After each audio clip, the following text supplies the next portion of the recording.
کہلا سکیں گے، اللہ کے رسول کے فرمانبردار کہلا سکیں گے، محب رسول کہلا سکیں گے، اور شفاعت نبوی کے امیدوار ہو سکیں گے۔ اس کے بغیر جھوٹے دعوے ہیں۔ نبی صلی اللہ علیہ وسلم کی شخصیت کے بے شمار پہلو ہیں، ہر پہلو ہم سے تقاضا کرتا ہے کہ ہم اس حوالے سے بھی امام الانبیاء جیسا ہونے کی کوشش کریں۔ دل ٹٹولا ہے کبھی؟ کوئی ہماری بغض و عناد سے بچا ہوا نہیں ہے، کوئی ہمارے حسد سے بچا ہوا نہیں ہے، کوئی ہماری سازشوں و شرارتوں سے بچا ہوا نہیں ہے۔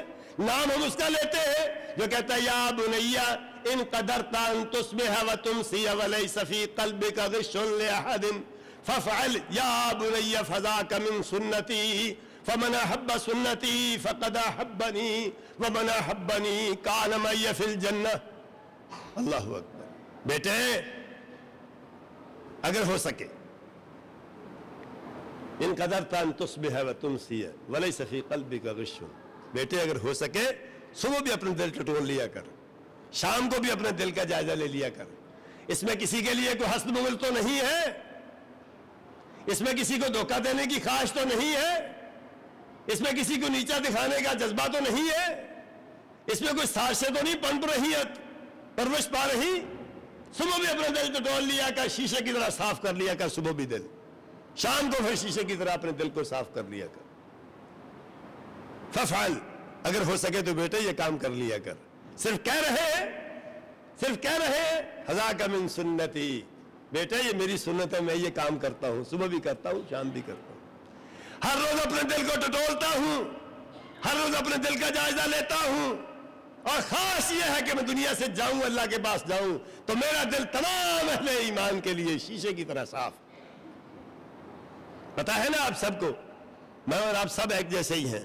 کوئی آ کے کسی کی چغلی کرے تو دل خوش ہو جاتا ہے، کوئی آ کے بتائے کہ فلاں نے تیرے بارے میں یہ کہا ہے تو ہم سمجھتے ہیں بڑا خیر خواہ ہے، بڑا پیارا لگتا ہے، وہ بڑا خیر خواہ ہے۔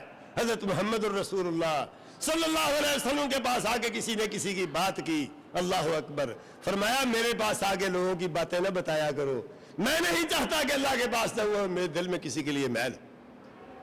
شفاف دل لے کے جانا چاہتا ہوں اللہ کے حضور، صاف دل لے کے اللہ کے حضور پیش ہونا چاہتا ہوں۔ کوئی تمنا نہیں ہے، کوئی خواہش نہیں ہے، کوئی خواہش نہیں ہے کسی کی چغلی سننے کی، اور نہ کبھی کی نہ کبھی سنی، نہ کبھی کی نہ کبھی سنی۔ اس طرح کا دل بنا لو تو کہہ سکتے ہو کہ ہمارا دل حضرت محمد الرسول صلی اللہ علیہ وسلم کے دل کا متبع۔ وہ اتنا شفاف دل اللہ رب العزت نے عطا کیا، اتنا شفاف دل عطا کیا تو فرمایا انہو لتنزیل رب العالمین نزل به الروح الامین علی قلبک لتکون من المنذرین بلسان عربی مبین۔ اتنا شفاف دل تھا تو اللہ رب العزت نے اسے اپنی نبوت کے لیے، اپنی رسالت کے لیے پسند کر لیا، اور پھر اتنے شفاف دل میں کیا ڈالا اللہ رب العزت نے؟ قرآن حکیم اتارا اس پر۔ اور بندے تو بھی اپنے دل صاف کر کے دیکھ، پھر اللہ رب العزت کی طرف سے کتنا نور برستا ہے۔ لیکن ہماری مشکل تو یہ ہے، ہمارے خیال میں استنجے کا طریقہ تو حضرت محمد الرسول اللہ صلی اللہ علیہ وسلم سکھاتے ہیں، ایسے ہی ہے نا، کہیں اور تو نہیں سیکھ سکتے۔ ہاتھ منہ دھونے کا طریقہ حضرت محمد الرسول صلی اللہ علیہ وسلم سے سیکھتے ہیں، کھانا کھانے کا طریقہ حضرت محمد الرسول اللہ صلی اللہ علیہ وسلم سکھاتے ہیں، ایسے ہی ہے۔ سارے کام ہاتھ پاؤں کے سارے کام حضرت محمد الرسول اللہ صلی اللہ علیہ وسلم سے سیکھتے ہیں، اور آپ کو اپنے لیے نمونہ سمجھتے ہیں جتنا کھو سکتا ہے۔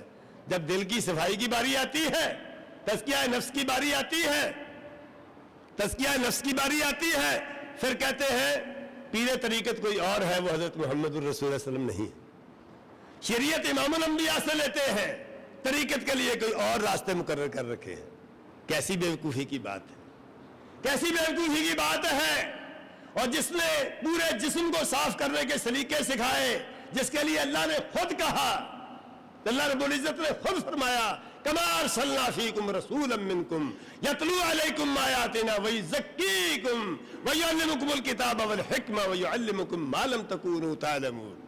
ہم نے ایسا نبی بھیجا ہے تمہارے اندر جو تمہیں قرآن پڑھاتا بھی ہے، قرآن سکھاتا بھی ہے، حکمت و دانائی اور حدیث سکھاتا بھی ہے، اور تمہارے دلوں کی صفائی بھی کرتا ہے۔ جس کے دل کی صفائی محمد کریم علیہ الصلوۃ والسلام سے نہ ہو، اس کی صفائی کہاں اور کہاں سے ہوگی؟ اسی لیے تو دل صاف نہیں ہوتے، اسی لیے تو دل صاف نہیں ہوتے۔ دل کی صفائی کے دعوے دار، دل کی صفائی کے دعوے دار، خانقاہی نظام کے علم بردار، چلے کاٹنے والے دل کی صفائی کے لیے، دل کی صفائی کے لیے چلے کاٹنے والوں کے دلوں کے اندر اللہ اس کے رسول کی محبت نہیں ہے، وہ کیسے آئی؟ اس لیے کیسے آ سکتی ہے؟ اس لیے کہ انہوں نے دل کو اللہ رسول کے لیے خالی کیا ہی، دل کو اللہ اس کے رسول کے لیے خالی کیا ہی نہیں ہے۔ دل کو اللہ اس کے رسول کے لیے، اللہ اس کے رسول کی محبت کے لیے خالی کرے، کسی اور کا اس کے اندر کوئی گھر نہ ہو، کسی اور کا اس میں کوئی مقام نہ ہو، کسی اور کا اس میں کوئی گزر نہ ہو، تو دل پاک ہوں گے، دل صاف ہوں گے، اس پر انوار ربانی نازل ہوں گے، اس میں وحی الہی کا نور داخل ہوگا، اس میں قرآن کی برکتیں نازل ہوں گی، اس میں حدیث رسول اللہ کی برکتیں نازل ہوں گی، اس میں توحید الہی کی برکتیں نازل ہوں گی، اس میں اتباع رسول کی برکتیں تب نازل ہوں گی جب ہم دل کی صفائی حضرت محمد الرسول اللہ صلی اللہ علیہ وسلم سے کروائیں گے۔ جن لوگوں نے دل کی صفائی امام الانبیاء کے علاوہ کسی اور سے کروائی، وہ کبھی دل صاف نہیں ہو سکتا، کسی کو نہیں، کسی کے بس کا روگ نہیں ہے۔ ویسے دل صاف کرے جیسے امام الانبیاء نے کیا ہوا تھا، اسی سلیقے اور طریقے سے کرے جس طریقے سے حضرت محمد الرسول اللہ صلی اللہ علیہ وسلم نے کیا ہوا ہے اور کرنے کی تعلیم دی ہوئی ہے۔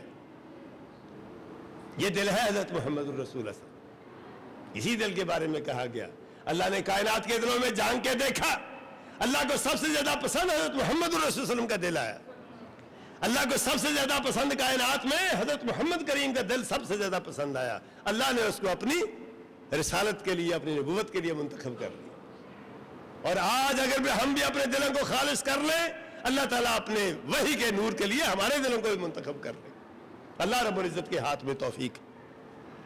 حضرت محمد الرسول اللہ صلی اللہ علیہ وسلم کا یہ دل ہے، اور زبان کا بھی یہی حال ہے، زبان کا بھی یہی عالم ہے۔ کسی دشمن سے بات کرتے ہیں تو وہ بھی رک جاتا ہے، سوال ہی پیدا نہیں ہوتا امام الانبیاء بات کرے اس کی تاثیر نہ ہو۔ اللہ اکبر۔ ایک بار جنوں کو قرآن پڑھ کے سنایا، ایک بار جنوں کو قرآن پڑھ کے سنایا، ہم گھنٹوں تقریریں کرتے ہیں، کسی پر اثر نہیں ہوتا۔ رسالت مآب نے ایک بار قرآن پڑھ کے سنایا، انہوں نے وہی توحید کا اعلان کر دیا، برائیاں چھوڑنے کا اعلان کر دیا، نیکیاں کرنے کا اعلان کر دیا، اور شرک چھوڑنے کا اعلان کر دیا، دین کا مبلغ اور داعی بننے کا اعلان کر دیا۔ کیا زبان عطا کر رکھی ہے اللہ تعالیٰ نے حضرت محمد الرسول اللہ صلی اللہ علیہ وسلم کو، اس لیے کہ ہر وقت 24 گھنٹے ذکر الہی سے تر رہتی تھی۔ جو زبان ذکر الہی سے تر رہتی ہے اسی زبان کے اندر اثر پیدا ہوتا ہے، وہی کام کی زبان ہوتی ہے۔ ایک ساتھ جماعت ازدی مکے میں آئے، نبی صلی اللہ علیہ وسلم کو قدیم زمانے سے جانتے تھے، مکے کے اوباشوں نے شرارت کی، ان سے کہنے لگے کہ آپ دم جھاڑا کر لیتے ہیں، دم درود کرتے تھے، باہر کی ہوا کا علاج کیا کرتے تھے۔ جاہلیت کے زمانے میں یہ کام بہت زور پکڑتا ہے، جس قدر دین سے تعلق کمزور ہوتا جاتا ہے اسی قدر یہ کاروبار چمکتا ہے، جن سے نکالنے کا، پھونکے شوکے لگانے کا، طویل دھاگے دینے کا۔ جاہلیت کے زمانے میں بڑے زوروں پر تھا یہ کاروبار۔ جماعت ازدی یہ کام کرتا تھا۔ لوگوں نے کہا کہ یہاں ایک ہمارے صاحب ہیں، ان کو باہر کی ہوا ہو گئی ہے، ان کو آسیب ہو گیا ہے، دم کرے شاید شفا ہو جائے۔ وہ بیچارہ سیدھا سادہ آدمی چلا گیا نبی صلی اللہ علیہ وسلم کے پاس، اے محمد صلی اللہ علیہ وسلم، مجھے پتہ چلا ہے آپ کو آسیب ہو گیا ہے، باہر کی ہوا ہو گئی ہے، اجازت ہو تو دم کر دوں، شاید شفا ہو جائے۔ اللہ اکبر۔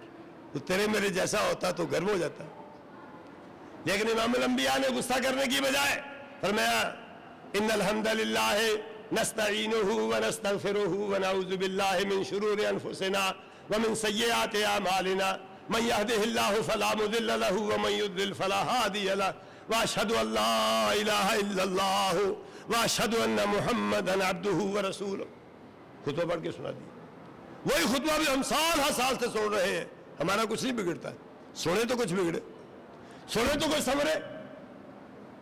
سال ہر سال 30 سال گزر جاتے ہیں خطبہ سنتے ہوئے، کبھی توفیق نہیں ہوتی، کبھی توفیق نہیں ہوتی۔ مولوی صاحب سے پوچھیں کہ آپ ہر جمعے کے اندر یہ کلمے ضرور کہتے ہیں، ان کا مطلب کیا ہے، ان کا مفہوم کیا ہے؟ ایمانداری سے بتائیں، اتنے آدمی بیٹھے ہیں، کبھی کسی نے ضرورت محسوس کی کہ مولانا صاحب سے آگے پوچھے کہ مولوی صاحب ہر جمعے میں باقی تقریر تو باقی یہ گفتگو ضرور ہوتی ہے ہر خطبے کے اندر، اس کا مطلب کیا ہے، یہ کیوں کلمے کہے جاتے ہیں؟ کبھی ضرورت محسوس نہیں، لیکن یہ اتنے زوردار کلمے ہیں، اتنے عظیم الشان کلمے ہیں، اتنے پرتاثیر کلمے ہیں، امام الانبیاء نے پڑھ کے سنائے تو کہنے لگا کہ ایک بار اور پڑھ کے سنا دو۔ نبی صاحب السلام نے ایک بار اور پڑھ کے سنا دی، کہنے لگا ایک بار اور پڑھ کے سنا دو۔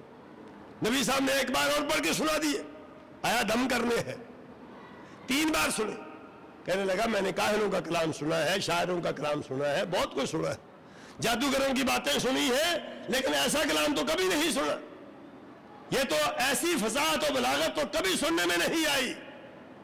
اس کو سمجھ آ گئی کہ یہ کلام کرنے والا، یہ باتیں کرنے والا، یہ خطبہ سنانے والا اپنے پاس سے نہیں کچھ کہہ رہا، یہ کوئی سچا نبی ہے۔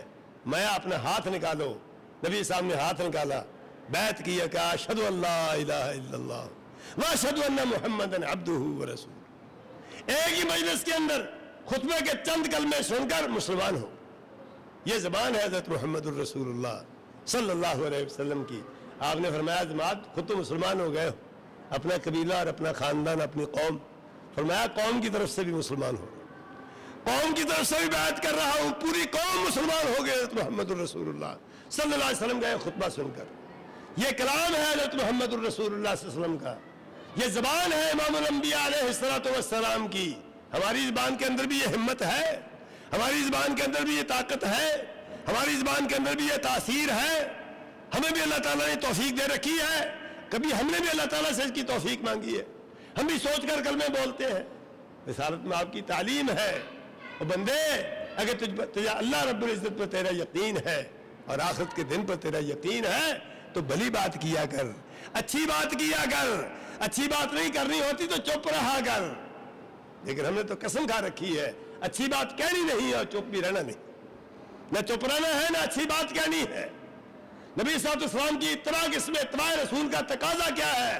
بولو تو بھلی بات کرو، بولو تو بھلی بات کرو، خیر کی بات کرو، اچھائی کی بات کرو، بہتری کی بات کرو، ورنہ خاموشی اختیار کرو۔ اور یہ نہیں ہو سکتا تو رسالت میں آپ نے تو اور بھی نسخہ بتا دیا ہے۔ کسی مجلس میں بیٹھو، کسی مجلس میں بیٹھو، ادھر ادھر کی باتیں کرو، آخر میں اتنا کام تو کر لیا کرو، سبحانک اللہم وبحمدک اشہد ان لا الہ الا انت استغفرک واتوب الیک۔ اللہ اکبر۔ اگر اس مجلس کے اندر کوئی اچھی بات کی ہوگی، اگر اس مجلس کے اندر کوئی اچھی بات کی ہوگی، اللہ تعالیٰ اس کو بند کر کے مہر لگا دیں گے، قیامت کے دن نیکی کے طور پر کھلے گی۔ اور اگر کوئی بری بات زبان سے نکل گئی ہوگی، کوئی خطا ہو گئی ہوگی، اللہ تعالیٰ ان کلموں کی برکت سے اسے مٹا دیں گے، پاک کر دیں گے، صاف کر دیں گے۔ کتنا مشکل کام ہے، کتنا مشکل کام ہے۔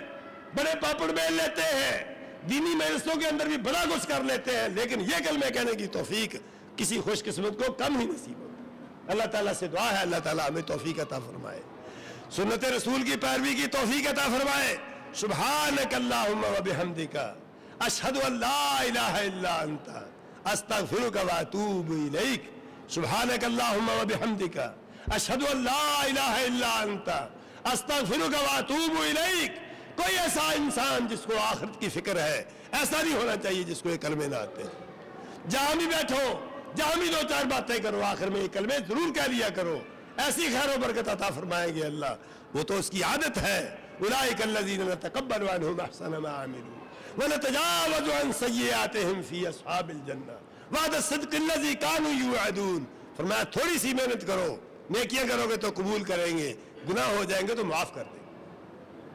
میرے بھائیوں، اتباع رسول پوری زندگی کو محیط ہے، پوری زندگی امام الانبیاء کے فرامین کے مطابق ہو، امام الانبیاء کے نمونے زندگی کے مطابق ہو تو انسان اتباع رسول کا دعویٰ کر سکتا ہے۔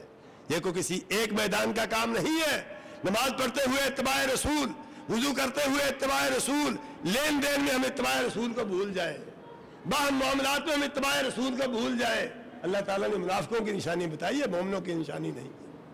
کہتے ہم ایمان لے آئے، وَإِذَا دُعُوا إِلَى اللَّهِ وَرَسُولِهِ لِيَحْكُمَ بَيْنَهُمْ إِذَا فَرِيقٌ مِّنْهُمْ مُعْرِضُونَ وَإِن يَكُن لَّهُمُ الْحَقُّ يَأْتُوا إِلَيْهِ مُذْعِنِينَ أَفِي قُلُوبِهِم مَّرَضٌ أَمِ ارْتَابُوا أَمْ يَخَافُونَ أَن يَحِيفَ اللَّهُ عَلَيْهِمْ وَرَسُولُهُ بَلْ أُولَٰئِكَ هُمُ الظَّالِمُونَ إِنَّمَا كَانَ قَوْلَ الْمُؤْمِنِينَ اذا دعوا الى اللہ ورسولہ لیحکم بینہم ان یقولوا سمعنا واطعنا